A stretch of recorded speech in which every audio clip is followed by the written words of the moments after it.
Assalomu alaykum. Ramazondan keyingi eng afzal ro'za oyidan bebahra qolmang. Har oyda 3 kun nafl ro'zani kanda qilmaydigan azizlarimiz diqqatiga.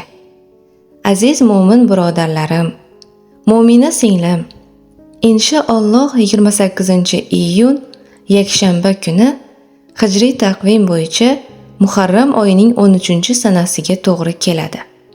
Demak, har oy tutiladigan 3 kunlik nafl ro'zani ado etishni niyat qilgan azizlarimiz yakshanba, dushanba va seshanba kunlari ro'za tutishlari mumkin. Shu o'rinda yana bir muhim hadisni yodga olaylik.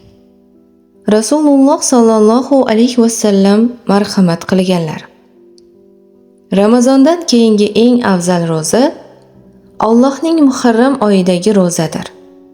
Imom Muslim rivoyati.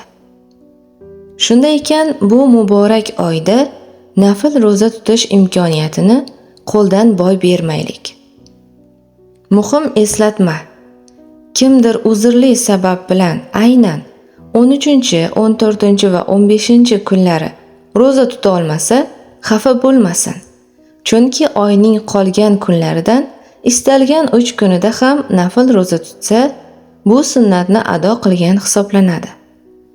Buning dalili Muoza al-Adaviyya roziyallohu anhodan qilingan rivoyatdir. U kishi Oysha roziyallohu anhodan Rasululloh sallallohu alayhi vasallam har oyda 3 kun ro'za tutar edilarmi deb so'radilar. Oysha roziyallohu anho ha dedilar. Muoza oyning qaysi kunlarida tutar edilar deb so'raganlarida Oysha roziyallohu anho oyning qaysi kuni bo'lishiga parvo qilmas edilar deb javob berdilar. Imom Muslim rivoyati. Ushbu hadisdan ma'lum bo'ladiki, asosiy maqsad har oydan 3 kun nafl ro'za tutishdir.